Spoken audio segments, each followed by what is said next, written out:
Right, welcome back to the third map. Looks like Grubby has had enough fun for the time being, switching back to his main race Orc. Protois also switching back to his main race Undead. He's going for a Fiend build again. Grubby, of course, with Altar and Burrow first again. And even though now, after map number 2, both of these players are qualified for the playoff stage of these finals, there still is a pretty strong incentive to actually win this particular map, which is that, of course, the second rank of Group A is going to face the third rank of Group B, and vice versa. And therefore, by winning this map, the winner here potentially avoids a very strong opponent in their relegation match.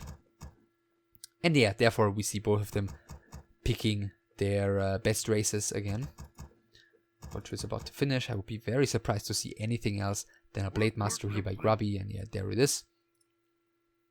Protois on the other hand, of course, with a regular Fiend build. The next building is going to be the Tome of Relics, which is going to be built here. And afterwards, with the Ziggurat number 2 here, the Acolytes will be walled off. Of course, there are some advantages on Secret Valley compared to Tarina Stand for the Undeads, which is that the Acolytes are a little bit easier to be walled off, and there is no Goblin Laboratory here to get any Zappers from. But of course, given that this is Secret Valley, overall Grubby should still have, at least on paper, an easier time on this map than he had on Tarina Stand.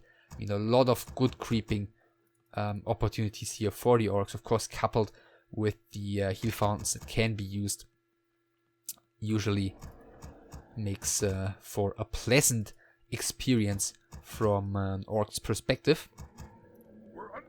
Protois with his Death Knight halfway out. Grubby starting with the creep camp that we've seen most Orcs starting with on Secret Valley. Just this little Murloc camp. He's going to be able to grab items afterwards and continue moving out on the map. Second Grunt is coming. And it looks like Protois going for the same first camp. I mean, we've played like 2.5 minutes here, so there's not really all too much exciting stuff to talk about just yet. Grubby, I think it was Grubby who we've seen go for a delayed tech on his own on Secret Valley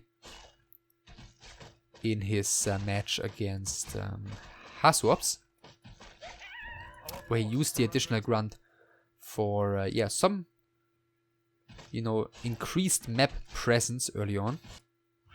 We'll see if he's gonna attack with 23 or 26 supply. Okay, he's already up at 26, so he's not taking just yet. He's getting a third grunt. Gonna continue creeping for the time being, going for the Null camp here.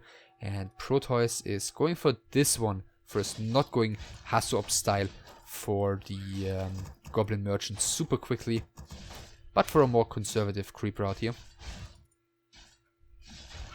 Seeing quite a bunch of skeletons. Fiend number 3 is out, Fiend number 4 is being produced.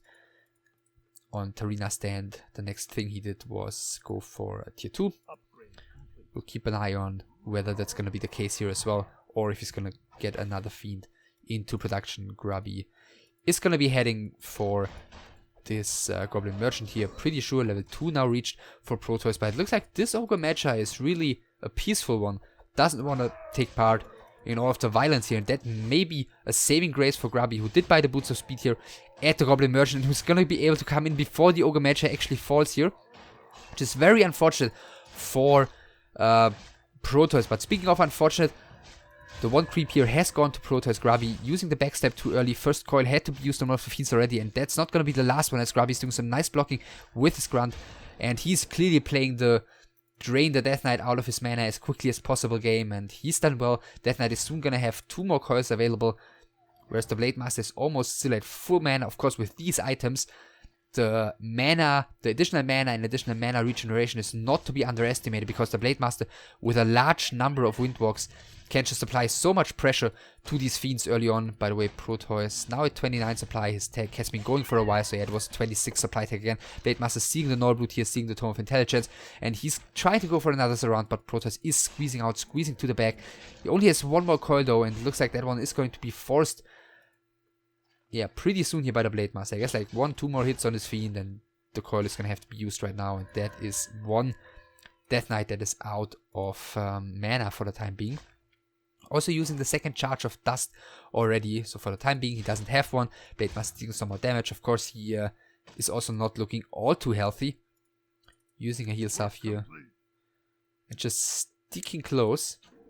One fiend has to be sent all the way into the back of the undead base here already, as there's no more coil. Doesn't even have a coil to last hit the creeps here.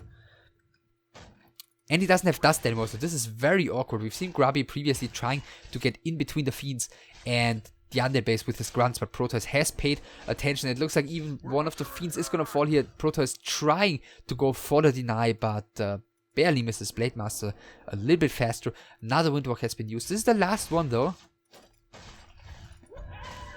Stealing the Tome of Agility. Level 3 for the Blade Master as the grunts finish the Goblin Merchant down there, where I believe the Ogre Magi was still alive. Blade Master continues dealing some damage. I feel like he should be going into the next Windwalk though. He's just doing so now. But now he's very low on HP, and I don't think he can afford stealing this. I don't think he wanted to steal, so I think he wanted to grab the item, but the Death Knight was too fast, getting the Gloves of Haste here. The Blade Master almost accidentally backstabbed the Death Knight here, and that would have definitely ended deadly. Getting the Scroll of the Beast here from the Ogre Magi that the grunts have finished. In the meantime, tier 2 has finished. Shadowhunter second and double Beastry once again. So interesting that Grubby, I feel like this early game has gone better for him. I feel like with you know, either just one Beastry or one Beastry and a Lodge, he could continue applying a lot more pressure here. I mean, now with the Raiders, I mean, I'm assuming he's gonna go for Raiders, he doesn't add a Warmill or anything like that. With the Raiders, he's gonna have some ensnares, but I'm not sure if long term he's gonna be able to fight so well. Then again, we'll find out. Shadowhunter this time, second, is going to be able to apply a lot more pressure. Is this TP time for Protois? He does have one coil currently. It looks like the grunts, by the positioning of the grunts, it looks like he's just gonna go for the Death Knight. That's exactly what's happening here. The Blade Master doesn't have another Windwalk though, so maybe the DK will be able to outrun this. The Lich has also spawned already as well, so we do see the effect of Protois' slightly faster tech compared to some other undeads here, coupled with Grubby's slightly later tech. He didn't really have a lot of time to make use of his tier 2 superiority here. I mean, don't get me wrong, it's still very dangerous against Hex, but at least with the Frost Armor, Protois has some means of working against that. First Raider is soon to spawn, well, the Ensnare is soon to finish. Protois still wants to get this camp. I mean, he has to contest the map right now, that's the difficult part. Frost Armor cannot be applied because the Lich is being hexed, but Coil arrives in time. There's going to be one more Coil on this DK. And this is, I think Grubby has to Grubby has to fall back here. The creeps, and it's a very narrow position, together with the skeletons in the front and the Frost Armor, didn't make it a possibility for Grubby to continue fighting there. He's gonna have another Windwalk soon, but the Blade Master, continues being on low HP. He's using his last coil to get this Blade Master to lower HP. And he's just gonna sit at the fountain here for a little bit. Protois just wants to win time, I believe, to kill a couple of those creeps. Keep in mind, he still has the DP. He didn't have to use it previously. The first Raider is now coming in. Excuse me, had to wait at the bottom there for a little while because he didn't want to come in, get ensnared by the creeps. Actually, Grubby doesn't have a town portal. Burrow used here for the first time by Protois. This fiend should definitely fall as the Death Knight is out of mana, and there is ensnare in it right now. Next fiend is being attacked and it's going to be picked off as well. Let's see if at least one Raider is going to be killed in return. Of course, the Scroll of the Beast working wonders here. Speed Scroll used by Grubby. One Raider lost, I think 2 fiends killed. And Protois' army is not looking all too scary. He's using such a large number of skeletons here, which is keeping him in this fight for the time being. Scroll of the Beast is still running. Grubby's coming in for another kill. Maybe another grunt is going to fall in return. Next fiend is under attack. The Lich has mana for another Frost Armor, but is being hacked, so this fiend should definitely be falling here. Blade Master is again being put under some pressure. Actually, the Fiend has been coiled here. Frost Armor applied, but that was too late. Another Fiend falling, and look at it. Protois has 2 Fiends left and his 2 heroes, and Grubby is just doing such a good job trading here, surrounding the Lich. Big heal potion has been passed. The Invo potion is being passed as well. The 2 low HP raiders are being sent away here. Protois is actually not getting the kills. Grubby saving a few of his low HP units here. Invo potion now had to be used as well, and the Town Portal is going to have to be passed next, because the surround is still closed on the Lich. But just as I'm saying it, he's opening it up, but now the Invo potion is over, and Protois cannot pass the TP anymore, because the crit strikes down the Lich, and Snare, well, on the Death Knight should be hitting any second, thus revealing the Blade Master for the time being. There is no mana. There is still the TP on the DK. Luckily, he wasn't able to pass it to the Lich before the Lich died, because then he would just lose everything right now. But, well, hold that thought. I mean, he's just losing everything nevertheless. And he really needs this Blade Master kill. If he doesn't get this kill, then this is just a terrible trade for him. Heal Potion. Yeah, looks like he had that for a while. Heal Potion used there on the Blade Master.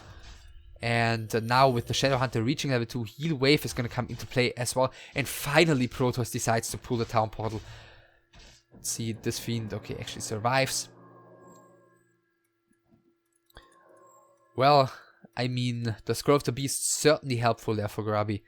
But has been doing a very good job here, just poking in and out, sniping stuff, saving some of his stuff with low HP. And at the end of the day, it's 8 supply in favor of the Orc, plus a level 3.5 DK, not level 2 on the Lich yet against Blade Master, about as much XP as the Death Knight, but the Shadow Hunter is level 2 already.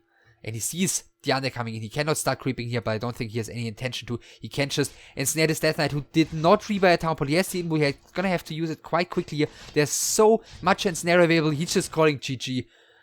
Wow, Protois. He still had the invul there. I mean, he had definitely the inferior army. A lot of ensnares available on the side of Grubby. The Blade Master was healed back up again. And there was, of course, Heal Wave available as well. Not really a fight that was looking promising for Protois. The Death Knight way too far up front. Nevertheless, not really the most, well, common timing to leave a game. Just as the fight is beginning. I mean, yeah, it was looking quite promising for Grubby, quite frankly. But, yeah, I mean, there have been bigger miracles in Warcraft history. Let's put it like that. Well, at the end of the day, it's still, the fact still stands. Grubby is the one winning with 2-1 here. So, that means Lyn is going to be number 1. Grubby is going to be number 2. Protois number 3. And we have one more match in this Group A, which is going to be between Hasuops and Hot. And both of these players will be out after the group stage, but there is still a significant prize money difference, which I believe is a difference of 500 euros or dollars between the 5th and 4th rank of each group.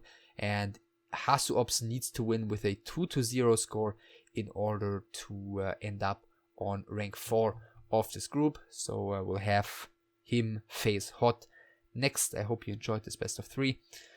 And yeah, I'll see you next time for Hasuops against Hot. Take care.